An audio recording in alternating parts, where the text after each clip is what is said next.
सियावर रामचंद्र की जय। प्रिय भक्तों, आज हम रामायण के अयोध्या कांड में दोहा संख्या नंबर 126 से आगे पढ़ेंगे। सियावर रामचंद्र की जय। राम स्वरूप तुम्हार, बचन अगोचर बुद्धि पर, अभिगत अकथ अपार, नेति नेति नित निगम कह।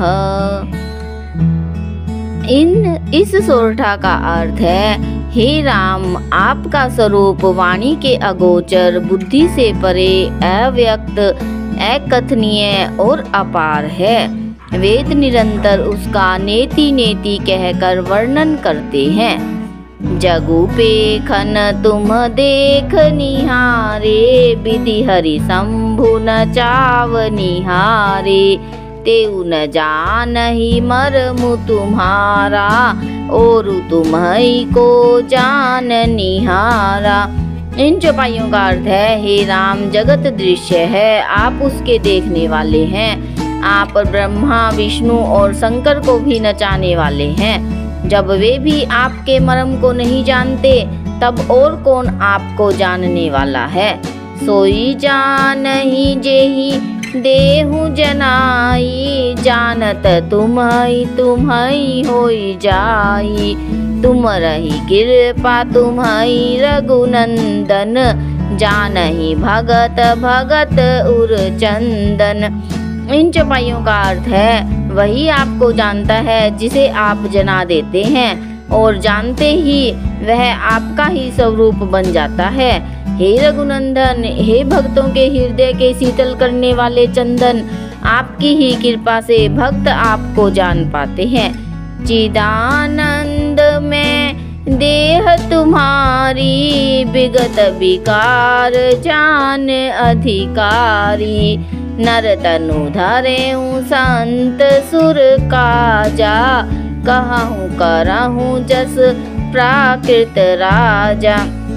इन चौपाइयों का अर्थ है, आपकी देह चिदानंद में है। यह प्रकृति जन्य पंच महाभूतों की बनी हुई क्रम बंधन युक्त त्रिदेह विशिष्ट माइक नहीं है, और उत्पत्ति, नाश, वृद्धि, क्षय आदि सब विकारों से रहित है। इस रहस्य को अधिकारी पुरुष ही जानते हैं। आपने देवता और संतों के कार्य के लिए नर शरीर धारण किया है, और प्रकृत राजाओं की तरह से कहते और करते हैं। राम देखी सुनी चरित तुम्हारे, जड़ मोह ही बुध होई सुखारे, तुम जो कहूँ करहूँ सब साचा, जस काछिए तस चाहिए नाचा।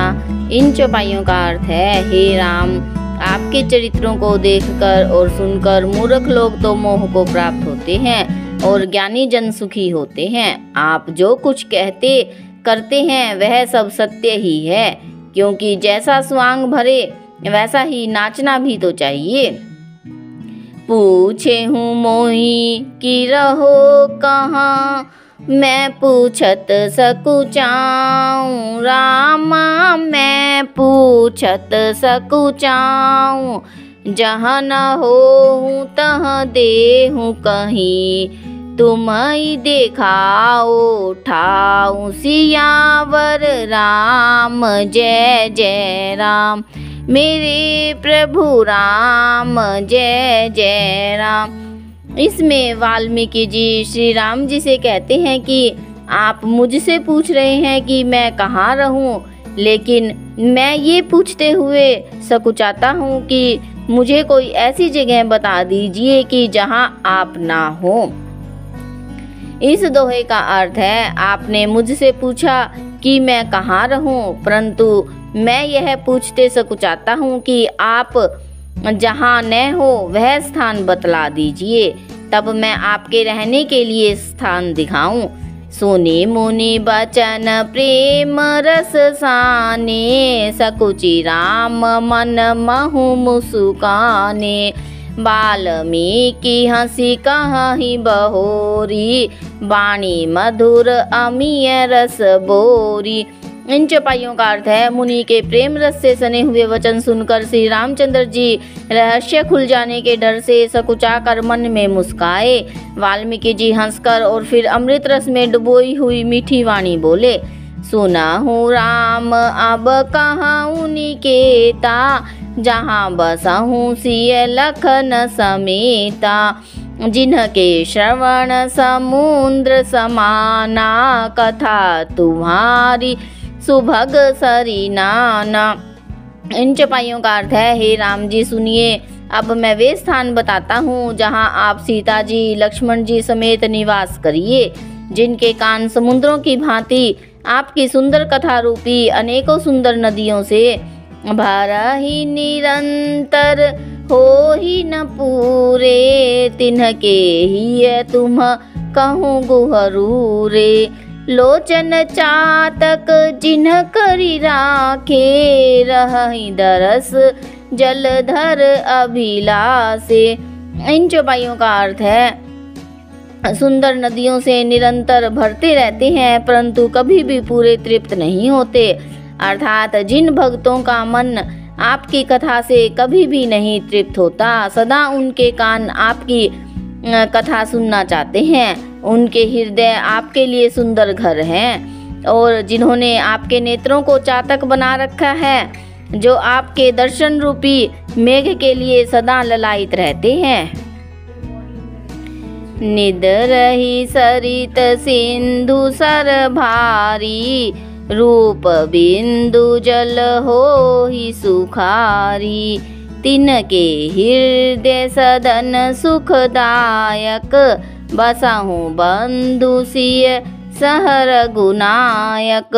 इन चौपाइयों का अर्थ है, तथा जो भारी भारी नदियों समुद्रों और झीलों का निरादर करते हैं और आपके सौंदर्य के एक बूंद जल से सुखी हो जाते हैं, जो किसी एक अंग की जरा सी भी आभा झांकी के समान स्थूल सूक्ष्म और कारण तीनों जगत के अर्थात पृथ्वी स्वर्ग और ब्रह्मलोक के सौंदर्य का तिरस्कार करते हैं। हे रघुनाथ जी, उन लोगों के हृदय रूपी सुखदायी भवनों में आप भाई लक्ष्मण जी और सीता सहित निवास कीजिए। जसु तुम्हार मानस बिमल, हंसनी जी हा जासु, रामा हंसनी जी हा जासु, मुक्ताहल गुण गण चुनई, राम बसहूँ हिय तासु, सियावर राम जय जय राम, मेरे प्रभु राम जय जय राम। इस दोहे का अर्थ है, आपके यश रूपी निर्मल मानसरोवर में जिसकी जीभ हंसनी बनी हुई आपके गुण समूह रूपी मोतियों को चुराती रहती है, वे राम जी आप उनके हृदय में बसिए। सियावर रामचंद्र की जय।